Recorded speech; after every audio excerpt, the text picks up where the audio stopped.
Mic पे तरुण, साईं की कहानी शिरडी से संसार तक। पहला बच्चा था ना, उन्होंने सब चेकअप करा, उन्होंने कहा बेबी खत्म। हम खड़े हुए हैं, बारिश ऐसे पड़ रही है। अब मैं माता जी को गीले से बचाने के लिए सामने छज्जे के नीचे ले गया तो बारिश उस तरफ पड़नी शुरू हो गई। मतलब कौन सा कैमरा लगा हुआ है? कौन सा कैमरा लगा हुआ है? वो पुणे में, जयपुर। सामने थर्सडे का दिन है, बृहस्पतिवार का दिन है, पूरा हॉल खाली। मैं देखता हूँ बाबा के मेन हॉल में खड़ा हूँ, तो मैं हैरान, नामो निशानी नहीं। ओम साईं राम।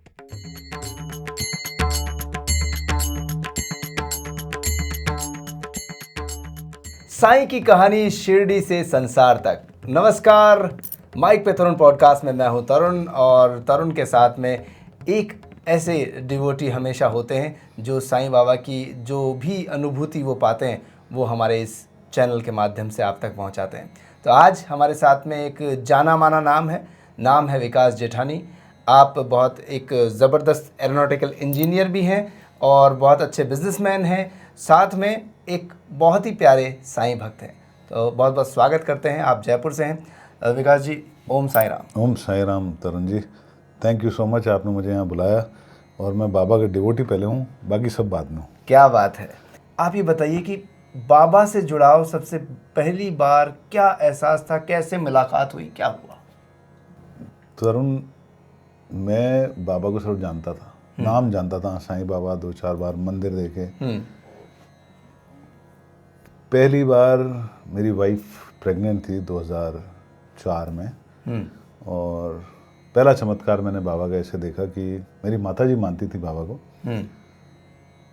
1 जुलाई को मेरी माता जी का बर्थडे आता है जी, और मई में कहीं मेरी वाइफ का रेगुलर चेकअप था, वो मिस हो गया। तो 26 जून के आसपास मेरी मदर सोनोग्राफी करा के आई। सोनोग्राफी करा के आई तो डॉक्टर ने बोला, साहब बेबी उल्टा है, 8वां महीना था, फुली ग्रोन है और सिजेरियन होगा। जी। माँ होती है, पढ़ी लिखी है, फिर भी वो डॉक्टर साहब थी, डॉक्टर रितु जोशी, हमारी फैमिली फ्रेंड है जी। तो उन्होंने बोला, डॉक्टर साहब सीधा नहीं हो सकता। उन्होंने कहा, मासी आप कैसी बातें करते हैं, फुली ग्रोन बेबी है, कैसे सीधा हो जाएगा, सी सेक्शन ही होगा। 1 जुलाई को माता जी का बर्थडे था, उस टाइम पैसों की इतनी भरमार नहीं थी। मम्मी बाबा की डिवोटी थी, तो मैंने बाबा की एक फ़ोटो जयपुर में बापू बाज़ार से लाके, डिवाइन फ्रेम्स नाम से है, वहाँ से लाके मैंने मम्मी को लाके रखी। स्कूटर था, पीठ पे बांध के बड़ी सारी फ़ोटो मैं लाके रखी, और मम्मी ने बोला, भाई मूवमेंट बंद हो गए बच्चे के। अच्छा। सब घबरा गए, हाथ पैर फूल गए। ओफ। शाम को 7 बजे लेके भागे हॉस्पिटल। उन्होंने डॉपलर वॉपलर सब लगाया, बच्चे की धड़कन आ रही थी। 3-3:30 बजे उसने बोला, बच्चे की धड़कन बंद हो गई। वो डॉक्टर रितु जोशी को फ़ोन करा, वो बेचारी 4 बजे भागी आई। उन्होंने सब चेकअप करा, उन्होंने कहा बेबी ख़त्म, हो सकता है एम्बिलिकल कॉर्ड गले में फंस गई है, तो ऑपरेशन करके बेबी को निकालना पड़ेगा। बेबी सांस नहीं ले रहा है, सांस नहीं ले रहा, मतलब दिल की धड़कन नहीं सुनाई दे रही। उन्होंने कहा, हम ऑपरेशन करने से पहले एक बार सोनोग्राफी करने ले जाएंगे। उस टाइम मम्मी के पास उदी का पैकेट, बाबा की उदी का पैकेट पड़ा रहता था, उन्होंने निकाला और उसके पेट पे लगा दिया। सोनोग्राफी में घुसे, हम बाहर बैठे हुए टेंशन में, क्या होगा, पहला बच्चा था ना, बहुत खतरनाक एंग्जाइटी थी। और बाहर आई डॉक्टर ऐसे हाथ पकड़ के, तो माता जी को लगा कुछ कॉम्प्लिकेशन हो गया। माता जी ने, क्या हो गया?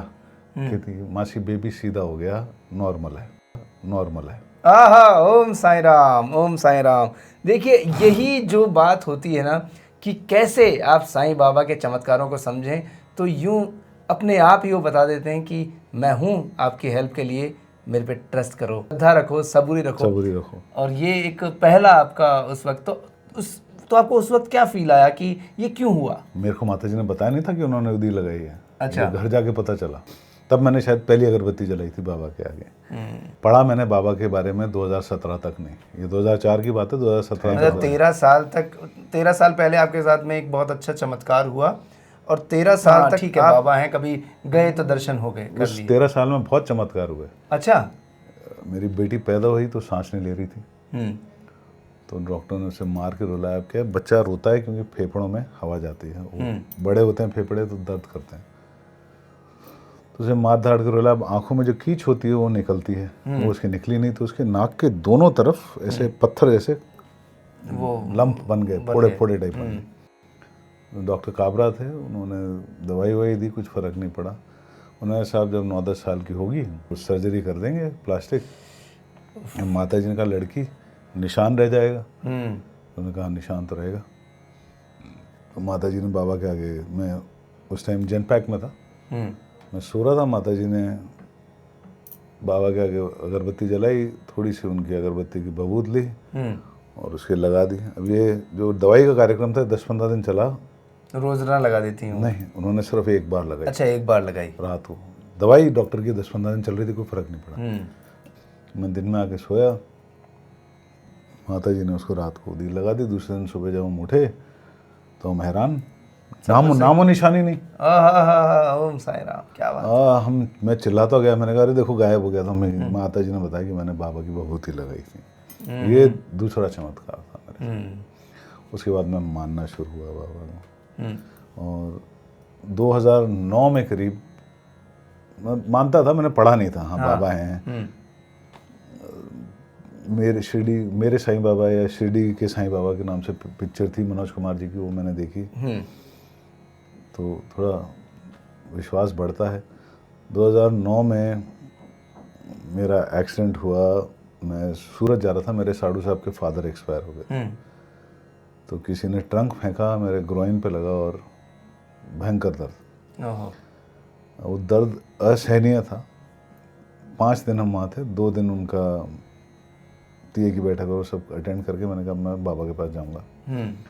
तो मैं और मेरी साली का बेटा हम दोनों निकले। अब क्या, आदमी कितना भी बड़ा हो जाए बचपना जाता नहीं जाता। तो थोड़ा बहुत होगा, शिरडी में पैर रखने वाले के साथ दुख दर्द गायब हो जाते हैं। तो मैं होटल में सामान रखा और नंगे पैर पहुंच लिया। माता जी ने बोला था कि बाबा को अमरूद बहुत पसंद है, तो तुम अमरूद चढ़ा देना। दिमाग से उतर गई। मंदिर में घुस रहा था, उससे पहले औरत आई कि अमरूद अमरूद अमरूद। मैंने कहा देव चलिए। उस टाइम अमरूदों की सीजन ही नहीं था। देखो, मैंने फिर भी वो अमरूद लिए उससे, बाबा के चढ़ाए। अब मैं उस टाइम हम एक प्रॉब्लम में फंसे हुए थे कि मैंने बाबा को बोला था भाई इससे निजात दिलाओ तो मैं सिगरेट पीना छोड़ दूँ। ठीक है। अब मैं गया, पहली बार गया था, बड़ी सारी माला लेके मैं बोला मैं चढ़ाऊँगा। पंडित जी बोले नहीं। मैंने भाई साहब चढ़ूँगा मैं ऊपर, मैं चढ़ाऊँगा, कहता अलाउड ही नहीं। मरता क्या नहीं करता, मैंने उनको दे दी। पर दिल में वो रह जाता है ना कि चढ़ानी है, मेरा मन था। नहीं चढ़ा पाया मैं। उसके बावजूद बाहर निकला, होटल गया, अपना सामान वामान उठाया, बस पकड़ने के लिए बस स्टैंड पे आया। मेरे भतीजे को मैंने अंदर बिठा दिया, भांजे को, और मैंने कहा साहब तो चल मैं आता हूँ। मैं बाहर फटाफट एक सिगरेट ली, पी। अंदर आया जैसे ही तो जो ड्राइवर था वो खाना खा रहा था। कहते साहब हाथ धो। मैंने कहा क्यों? कहता अब हाथ धो, आप सिगरेट पी रहे थे। तो मैंने कहा तेरी बस से क्या लेना देना भाई? कहते नहीं मेरे को आपसे काम है। अब मेरी इच्छा कहती बाबा को चढ़ाने की। उसने मेरे हाथ धुलवाया, अंदर घुसा, कहते माला उठाओ और बस की दोनों खिड़कियों के बीच में जो बाबा का सिंहासन है शिरडी वाला, वो फोटो लगी थी। कहते इस पर चढ़ा दो, मेरे हाथ गंदे हैं। तो बाबा ने कहाँ से कहाँ पूरी कराई। जय हो जय हो।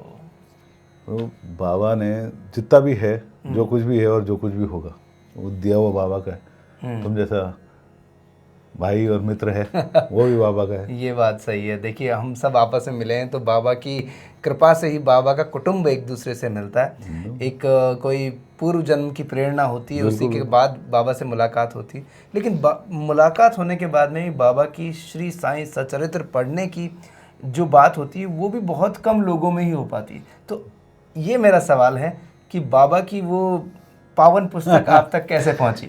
ये मज़ेदार चीज़ देखो, मैंने 2009 में सिगरेट छोड़ दी। 2013 में मैं 2012 में जॉब करने लगा एक जगह पे, नाम नहीं लूँगा मैं जनरल मैनेजर ऑपरेशंस था जी। फिर सिगरेट शुरू हो गई और ऑन एंड ऑफ चलती रही।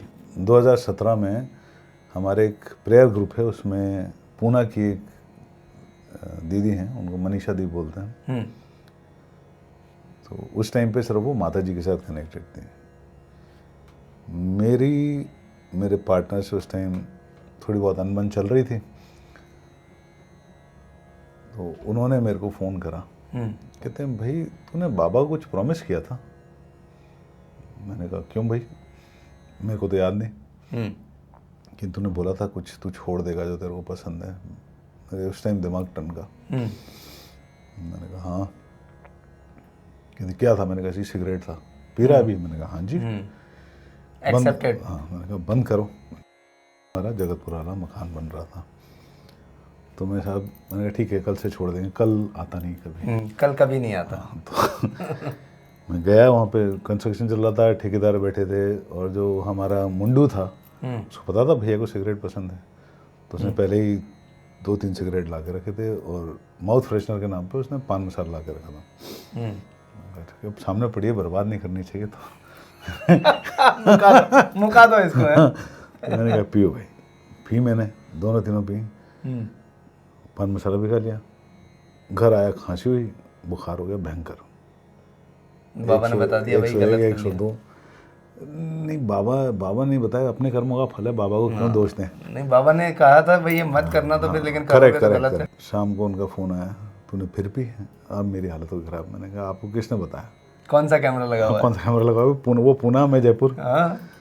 तो कहते हैं साहब मैसेज है मेरे पास बाबा का तेरे लिए। मैंने बताओ कि छोड़ दे।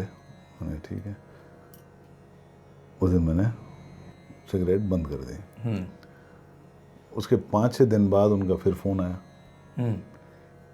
कि ये बात है अगस्त की। तो उन्होंने बोला साहब बाबा को समाधि ले हुए 100 साल पूरे हो गए। तब तक मेरे को मालूम नहीं था कि कब ली समाधि। तो मैंने कहा बाबा को समाधि ले हुए 100 साल हो जाएंगे 15 अक्टूबर को। तो बाबा ने पूजा कर नाम से एक लेडी हैं, उनको सपने में बोला कि पारायण शुरू करो। तो हम ग्रुप में मेंबर जोड़ रहे हैं, तू जुड़ेगा? मैंने कहा हाँ। मैंने पर मैं पढ़ूंगा कैसे, मेरे पास तो किताब ही नहीं है। उस टाइम पे जब इन्होंने मूवमेंट शुरू करा था, तो हर एक जने को, जो पहले 100-200 लोग थे, कुरियर से किताब भेज रहे थे, और किताब उस टाइम शायद 36 रुपये 38 रुपये की थी। तो उन्होंने कहा अपना एड्रेस, लोकेशन और नाम पूरा भेज। इन्होंने मेरे को किताब भेज दी। अभी पारायण शुरू होने में टाइम है, 15 अक्टूबर, और मेरे पास सितंबर फर्स्ट वीक में किताब पहुंच गई। अच्छा, उससे पहले एक बार किताब मिली थी मेरे को। ये मैं बैकग्राउंड में जाके बताऊंगा, 2012 का इंसिडेंट मज़ेदार है, पर मैंने कभी हाथ नहीं लगाया। अंग्रेजी में थी, अंग्रेजी में पढ़ने में मज़ा आता नहीं, और हिंदी की जो थी, इमोशंस होते हैं। हाँ, हिंदी में इमोशंस होते हैं, और हिंदी की तकलीफ ये थी कि मेरे को नंबर्स नहीं पढ़ने आते थे। अच्छा, हिंदी वाले नंबर्स आप नहीं पढ़ पाते? तो मैंने कहा पढ़ूँ। फिर मैंने पहले तो 1 से लेके 10 तक नंबर सारे याद करे। फिर मैंने वो किताब पढ़ना शुरू करा। तो जैसे जैसे मैं पढ़ता गया, वैसे वैसे बाबा की जो टीचिंग्स थी, या जो प्रेरणा देते थे, वो दिल में बैठ गई कि उस आदमी ने कभी किसी का बुरा नहीं किया। कभी नहीं बोला मैं भगवान हूँ, दासो हम, दासानो दास। तो वो हमेशा लोगों की सेवा में ही लगे रहे। तो मैं वो किताब पढ़ के पढ़ा, मज़ा आया। अब 15 अक्टूबर से फिर शुरू हुआ, और वो आज तक मैं पारायण का पार्ट हूँ, महापारायण का। हर एक को 2-2 चैप्टर्स अलॉट होते हैं, हम 2-2 चैप्टर्स पढ़ते हैं, और अभी तक उसके बाद बहुत चमत्कार हुआ है हमारे साथ। इसमें बहुत अच्छी बात है कि 15 अक्टूबर से शुरू हुआ, और इसमें एक बहुत अच्छी बात दर्शकों को बता दें कि 15 अक्टूबर इसका जन्मदिन है, और मेरी बेटी का भी जन्मदिन है। वैसे तो अच्छी बात तो फील नहीं आती, क्योंकि बुरा लगता है कि ऐसा दिन, जब महाप्रयाण का दिन था बाबा के, उस दिन हम जन्मे, तो ऐसा लगता है कि अरे ये तो। एक और जने का जन्मदिन है। किसका? APJ अब्दुल कलाम साहब। हाँ, APJ अब्दुल कलाम साहब। और जो भी 15 अक्टूबर को जन्मे, मेरे ख्याल में कमाल करने के लिए पैदा हुए हैं और बाबा के भक्त हैं। तो यहाँ पर आपने जो मिरेकल्स की बात की, उससे पहले एक बात महापारायण की कर लेते हैं, क्योंकि इस किताब को पढ़ना, किताब क्या कहूँ कि मैं शास्त्र को पढ़ना अपने आप में एक सुखद अनुभूति होती है और इसके चमत्कार पढ़ने के साथ में आते हैं। मैंने बहुत से लोगों को ऐसे को मिला हूँ जिन्होंने किताब में पढ़ा और सपने आए और बाबा ने कहा कि मैं तेरे घर खाना खाने आऊँगा, और वो बाकायदा आए किसी रूप में और खाना खाकर चले गए। उल्टा कुछ प्रसाद और ऐसी चीज़ें दे गए जो कि सोच भी नहीं सकते थे, उसके बाद में वो कभी दिखे ही नहीं शख्स।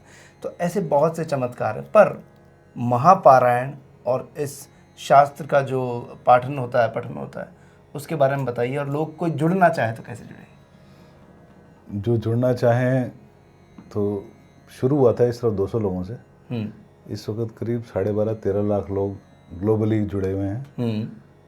व्हाट्सएप पे ग्रुप बना हुआ है, एक ग्रुप में 48 लोग हैं।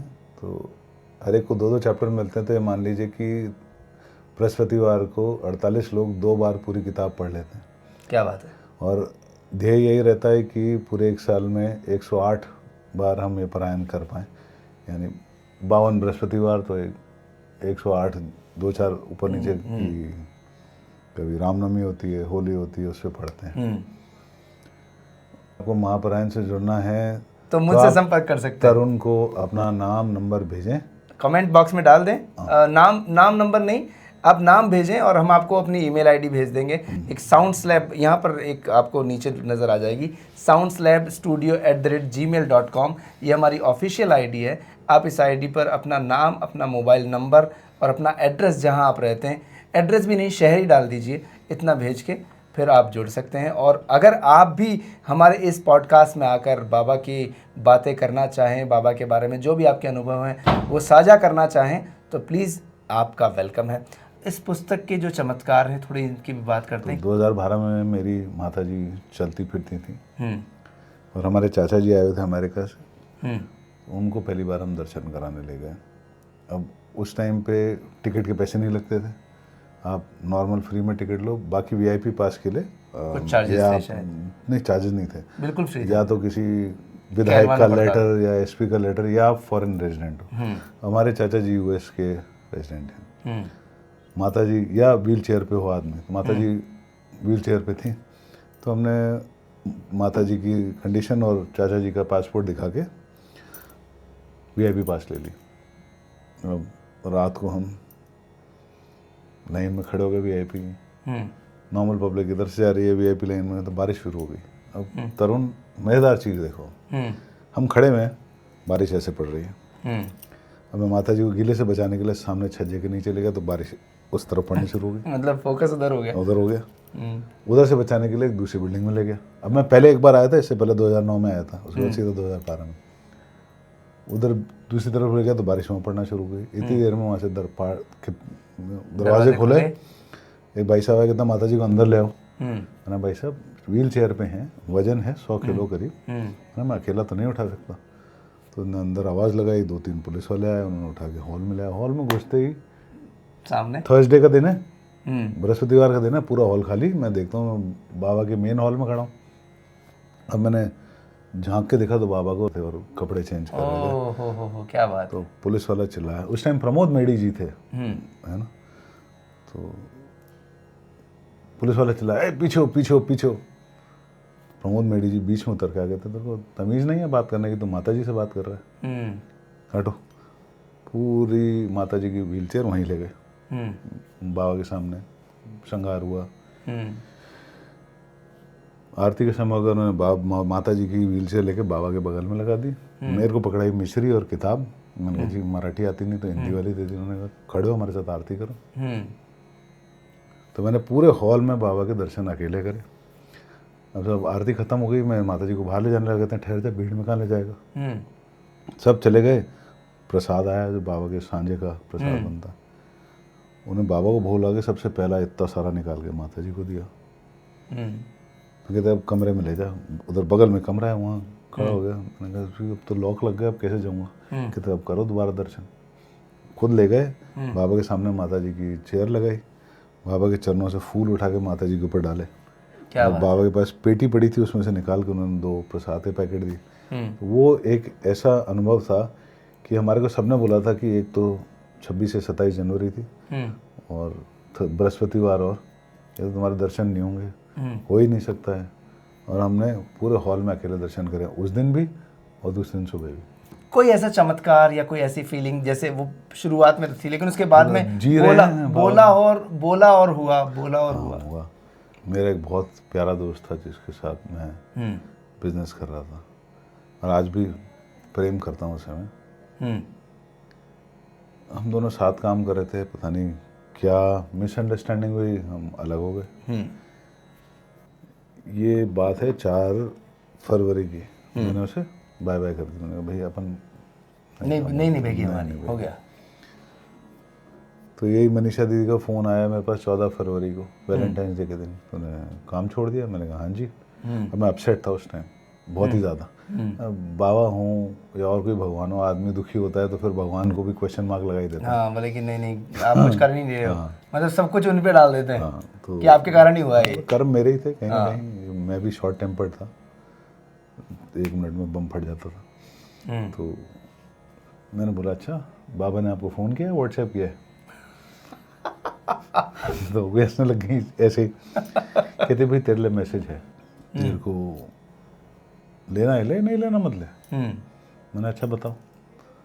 तो सब बाबा ने बोला है कि मैं रामनवमी के दिन तेरे घर आऊँगा और गुलाबों की खुशबू बिखेर जाऊँगा। मेरे तो समझ में आया नहीं। उस टाइम धार्मिक आदमी नहीं था कि मेरे को होली दिवाली के अलावा रामनवमी एकादशी कुछ याद रहे, आज भी नहीं।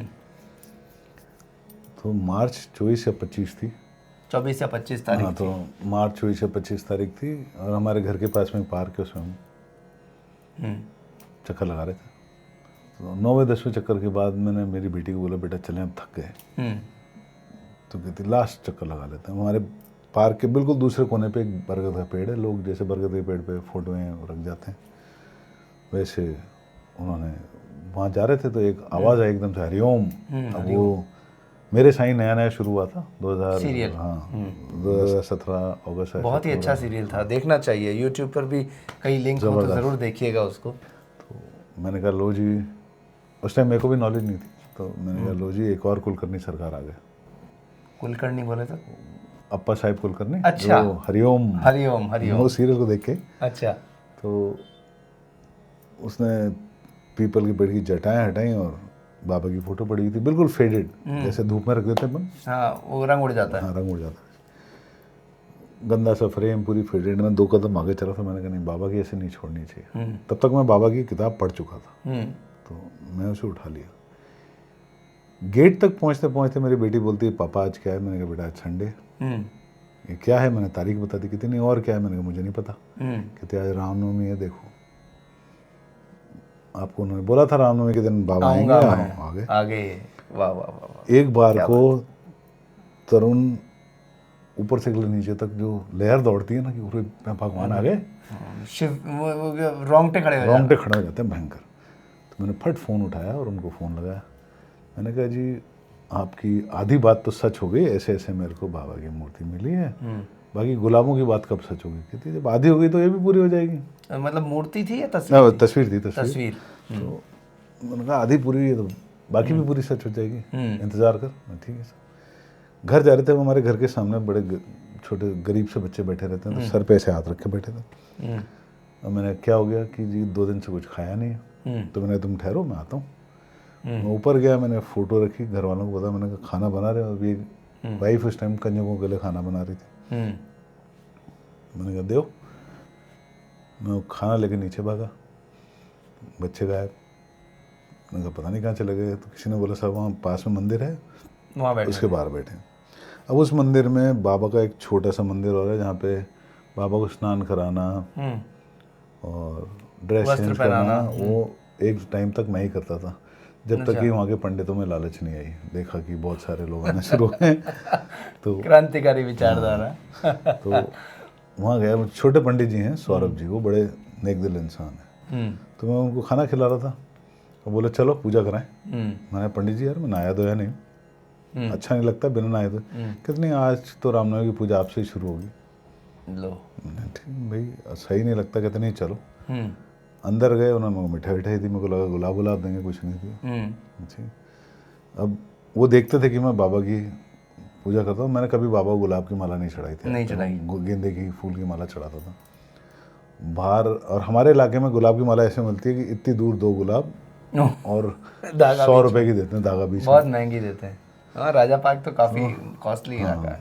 तो मैंने बाहर निकलने लगा तो पंडित जी कहते हैं विकास जी, मैंने हाँ जी, कहते हैं आज तो बाबा के लिए गुथे हुए गुलाबों की माला लाओ।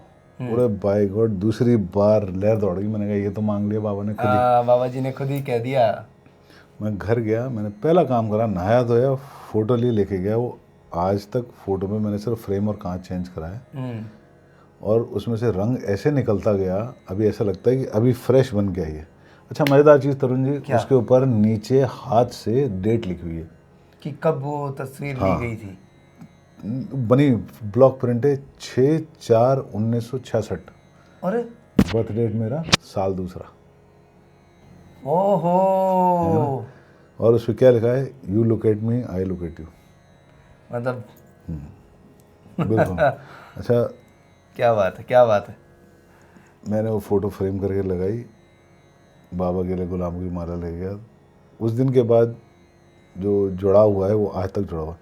मेरा और बाबा का लड़ाई का रिश्ता चलता रहता है। कभी मैं भक्त मान लो या फिर अपने आप को भक्त मान लो या फिर अपने आप को पुत्र मान लो, तो पिता से आप झगड़ सकते हो कि नहीं मेरे साथ में ऐसा क्यों किया, दूसरे भाई को इतना दे दिया, मुझे क्यों नहीं दिया। ये होता है ना बच्चों में। तो आप कैसे झगड़ते हो, क्या क्या मतलब क्या हो जाता है, क्या कैसी बात रहती है आपके बीच, दोनों के बीच? सबके सामने बात करूँ तो मजाक हो जाता है। तो कमरा बंद करके अकेले बैठ जाता हूँ और फिर मैं बोलता हूँ, मेरी तकलीफ़ें भी बोलता हूँ, मेरी खुशियाँ भी बोलता हूँ। कभी रोते हो साथ में? कैमरा के सामने नहीं, हम बोलना ठीक है, मैं तो रो लेता हूँ। हाँ मैं भी रो लेता हूँ कई बार रोना आ जाता है ना। जीवन है और उनके सामने नहीं रोएंगे तो किसके सामने रोएंगे। और हम ढोल हैं, कभी जीवन पीटता है तो मधुर ध्वनि निकलती है और कभी बच्चे पीटते हैं तो आड़ी पीड़ी निकलती है। बच्चे तो नहीं पीटते कम से कम। मतलब किस्मत जो होती है वो ऊपर नीचे चलती रहती है, लाइफ अप एंड डाउन चलते हैं। अच्छा, जो हमारे स्टूडियो में, साउंड क्लब स्टूडियो में एक बहुत बड़ी पीछे बाबा की बहुत बड़ी वाली जो तस्वीर है वो विकास जेठानी जी के द्वारा ही कैसे प्राप्त हुई थी, ये भी अपने आप में एक चमत्कार है। इनके घर पे मैं एक बार गया था और वो बड़ी सी तस्वीर इनके पास, जो नैरो जी, डीडी नैरो एकमात्र, जो अभी आप ही खुद बताना वो, फिर बताऊंगा मैं बाकी। लेकिन उस फ्रेम की तस्वीर को मैंने देखकर, उस तस्वीर को देखकर मैंने कहा था गुरुजी यार, मैं इनको गुरुजी कहता हूँ बड़े प्यार से। मैं इसको चेला जी कहता हूँ। तो मैंने कहा कि आप है ना, मेरे लिए तो आप ही साईं बाबा हो, ये ऐसी तस्वीर कोई मुझे भी दिलवा। बोले नहीं, ये एक लेडी है, उनके पास में एक उसका नेगेटिव है, नेगेटिव से ही वो बनती है और वो रेयरली किसी को देते हैं। मैं ठीक है यार, अपने को कौन देगा, अपन कौन, बस इनके दिमाग में वो बात थी। और उसी टाइम मैंने तुम्हारे उतार के दिया, तू ले जा। तो साहब उनको मैंने फ़ोन कर मैंने कहा साहब ये जो पेंटिंग है ये हमारे दादाजी या परदादा जी ने बनाई थी और जो ओरिजिनल पेंटिंग है वो शिरडी में द्वारका माई पे बाबा के पत्थर के ऊपर लगी हुई है और जो आपके पास है ब्लॉक प्रिंट है, पहले ब्लॉक प्रिंट्स में से। मैंने ठीक है, तो मैंने कहा उस पर तो साइन नहीं है, इस पर साइन वाइन है। कल साहब पहली बार जब गई थी तो साइन होके गई थी, हमारे दादाजी के भी और डीडी नरॉय के भी। तो इस टाइम नाना साहब चंदोरकर ने रिसीव करी थी वो पेंटिंग, उन्होंने कहा साइन हटाओ, तो साइन हटा के दोबारा गई थी। अच्छा, तो मैंने कहा पेंटिंग तो आ गई अपने पास, ओरिजिनल फ़ोटो भी ली जाए, फ़ोटो है तो नेगेटिव भी होगा। ठीक बात है। तो मैंने डीडी नरॉय सर्च करा, तो डीडी नरॉय जी का पूरा नाम था दत्ताराम द्वारकानाथ नरॉय जी। अब मैंने सर्च करा तो मेरे को साईं अमृत धारा हमसे वेबसाइट मिला जिसपे उनकी फैमिली की हिस्ट्री मिली और उनकी पोती जिनका नाम गायत्री देसाई है उनका नाम मिला, उनके फ़ोन नंबर मिले। और बाबा ने उनसे जब पहले बोला था कि ये लोगों को बांटना फ्री में, पैसे मत लेना, आज तक नहीं लेता। सिर्फ बहुत बड़ी होती है तो चार्ज करते हैं आप, क्योंकि कोरियर के चार्ज और काफ़ी दूर तक आना, उसका पहुंचना, सारी चीज़ें महंगा पड़ता है। तो मैंने गायत्री दी को फ़ोन करा, बातचीत हुई और उन्होंने एग्री करा मेरे को देने के लिए। उनके पास नेगेटिव अभी भी है तो उस नेगेटिव से डेवलप कराती। तो पहला जो मैंने डेवलप कराया था वो फ्रेम कराया वो ये रही। ये हाँ, जो हमारे यहाँ पीछे अभी पूरी तो नज़र नहीं आ रही, वो चरण दिख रहे हैं। चरण ही काफ़ी होते हैं, चरण ही बहुत इंपॉर्टेंट हो जाते पर ये हैं। दिखाएंगे बीच में। जी, अभी बीच में आपको दिखाई देते हैं। चलिए, ये बाबा के दर्शन कर लिए। अब हम बातों का सिलसिला जो इस तस्वीर को लेकर है, और भी बहुत सी तस्वीरें हैं। उसके बाद मैंने उनसे दूसरी मांगी, दूसरी उन्होंने भेजी मेरे को, मैंने फ्रेम करके लगाई। उसके बाद लोगों को जब भी चाहिए होती थी तो मैं गायत्री दीदी को परेशान करता था, एक भेज दो, एक भेज दो। तो कहती है यार तू बहुत ज़्यादा कुरियर के पैसे खर्च करता है। मैंने कहा मैं पैसे देता हूँ कितने नहीं। तो उन्होंने एक साथ मेरे को बोला जिस किसी को भी चाहिए हो मैं तेरे को 30-40 भेज देती हूँ। ये साइज था हुआ ना। हाँ, A4 साइज़ में उन्होंने मेरे को 30-40-50 फोटोग्राफ भेज दी। और बाबा ने उसके बाद सिस्टम ऐसे शुरू करा कि मेरे एक बहुत परम मित्र बने शिरडी में, किशोर जी। जी। और उतने ही परम मित्र बने मेरे, अगर आपने नंदू मारवाड़ी सुना। हाँ, नंदू मारवाड़ी का तो जिक्र आता है तो कि जाके 5 रुपए उनसे उधार ले आओ।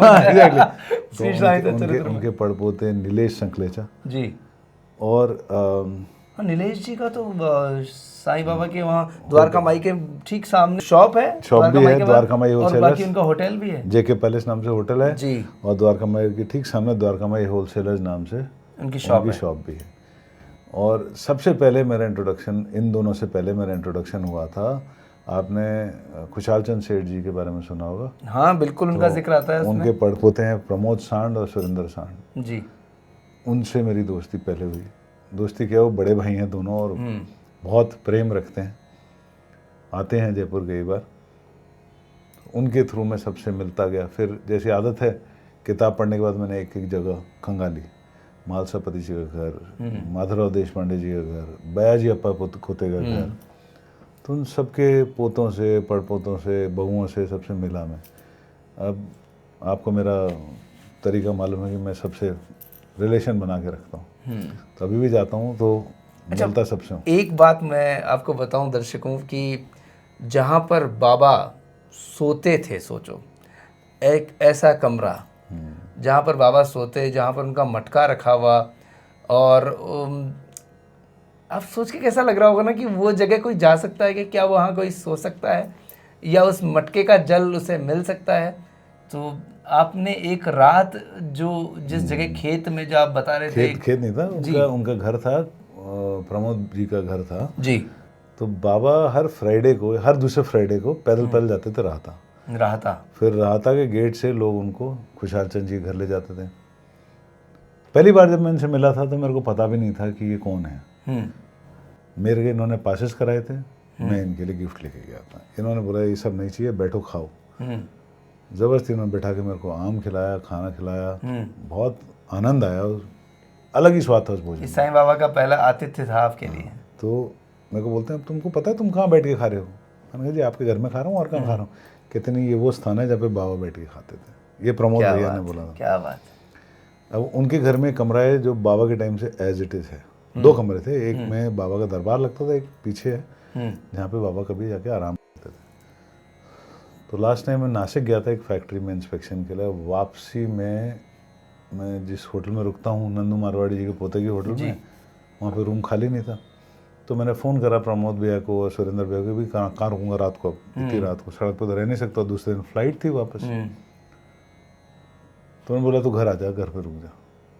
अब वो किसी को अपने घर में रुकने नहीं देते। उन्होंने कमरा दिया, ज़मीन पे बिस्तर, एक पानी की बोतल, सो लिए। दूसरे दिन सुबह 5 बजे उठा के चलो भाई खेत पे चलेंगे।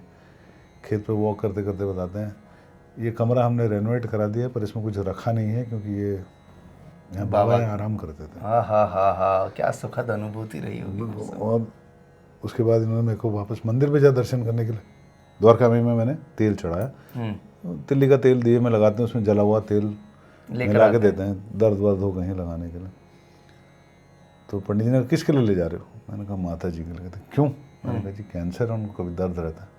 तो पानी की बोतल लाओ। मैंने कहा पंडित जी बाहर गया और वापस आया तो बहुत देर, फिर 1.5 घंटा अटक जाऊँगा, फिर फ्लाइट निकल जाएगी। तो कहते अच्छा रुको। अंदर से गए, बाबा का जो मटका रखा रहता है उसमें से उन्होंने पूरा पानी भरा, बंद करा, कहते हैं माता जी को पिलाना घूट घूट कर। रखा हुआ है माता जी के लिए, उनको पिलाता हूँ डेली। और उन्होंने कहा जैसे ही ख़त्म होने लगे थोड़ा पानी और डालना। तो वो वही मटका है तब से अभी तक सेम? भाई खाद पंडित जी ने यही था कि बाबा के जो 5-6 मटके थे वो हम रोज़ भर के रखते हैं। वो आज तक देखिए ये बाबा अभी मेरे को की पता इच्छा नहीं कहाँ तक सच है कहाँ तक नहीं है, पर जो मैंने सुना उसमें लेकिन, सबने बोला लेकिन बड़ी इसमें ये भी बात बहुत अच्छी है कि उस जल का प्रभाव जो था ये बाबा के यूँ कहें कि आशीर्वाद से आपकी मदर कैंसर से वापस ठीक हो पाई। नहीं, कैंसर से वापस तो ठीक नहीं हो पाई, पर हाँ देखो तकलीफ़ें कम हैं उनकी। तकलीफ कम हो गई। और मैं तो ये मानता हूँ चाहे वो ओरिजिनल मटका था चाहे नहीं था, द्वारका माई में पड़े हुए मटके से जल निकल के मिलना बहुत बड़ी बात है। और वो भी खुद वहाँ पे जो सेवा कर रहे हैं वो दे रहे हैं। तो और जो मेरे साथ चले थे वो तुम्हारे भी जानकार हैं, शशिकांत जी। शशिकांत जी जो है पब्लिकेशन डिपार्टमेंट में हैं और उनका भी बहुत अच्छा हमारे साथ में एक मेल जोल है। जब भी जाते हैं तो उनसे मुलाकात करते हैं, वो कहते हैं कि आपको तो कहीं होटल में नहीं ठहरना, आप हमारे घर आइए। तो एक तरीके से ऐसा लगता है कि कहीं ऐसा साईं परिवार जो हमारा पुराना था, पिछले जन्म में हम कहीं बिछड़े थे, इस जन्म में फिर से मिले हैं और ये बाबा के कारण ही संभव है। और भी बहुत सारी बातें हैं जो बाबा की हम करते चले जाएं तो वक्त भी होता चला जाए, आगे निकलता चला जाए। क्या कुछ कहना चाहेंगे आप विकास जी, और कोई बात जो आप दर्शकों को बताना चाहते हैं? मैं कई बार धैर्य भी खोया और श्रद्धा भी खोई, पर बाबा का जो संदेश है उसको पकड़ के रखो। श्रद्धा और सबूरी, विश्वास रखो और धैर्य रखो, सब कुछ होगा धीरे धीरे, पर होगा ज़रूर। और बाबा किसी के साथ भी बिना मतलब के नहीं मिलाते हैं। अच्छा व्यक्ति हो बुरा व्यक्ति हो अपने भले के लिए मिलता है। तो श्रद्धा सबूरी बाबा पे रखो और सब काम होंगे। और ओम साईं रक्षक शरणम देवा।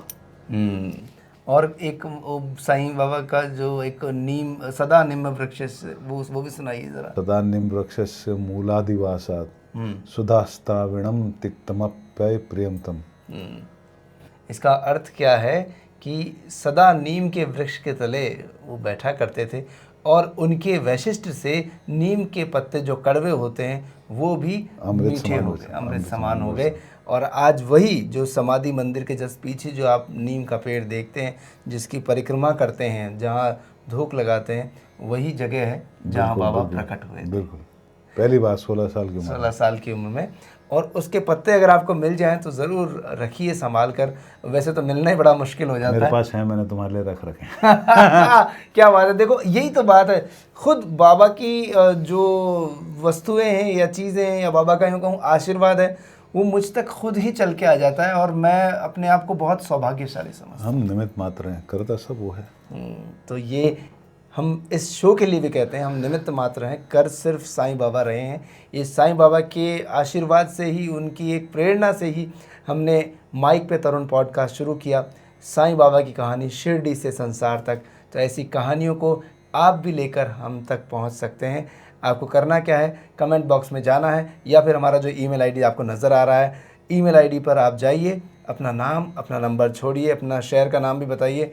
और आप अगर जयपुर में हैं और आप आना चाहते हैं तो ये मंच आपका है, ये माइक पे तरुण पॉडकास्ट आपका है, क्योंकि साईं बाबा सबके हैं और हम साईं के हैं। अब बहुत बहुत धन्यवाद कहते हुए हम विकास जी आप यहाँ पर आए और हम ज़रूर आपके घर पर भी पहुँचेंगे, जहाँ पर आपकी माता जी जो साईं बाबा को लेकर जो उनकी फीलिंग्स हैं, जो वो सोचती हैं, उन बातों को भी हम कैप्चर करें। बिल्कुल तरुण, मेरा सौभाग्य है कि मैं यहाँ आया और ये प्रेम ही है, बाबा का ही प्रेम है, जो इतना प्रगाढ़ प्रेम आप मुझे देते हो। ओम साईं राम। ओम साईं राम। तो अब आज्ञा दीजिए तरुण व्यास को, अगली बार फिर से मुलाकात होगी। खुश रहिए, स्वस्थ रहिए और सबका भला करते रहिए।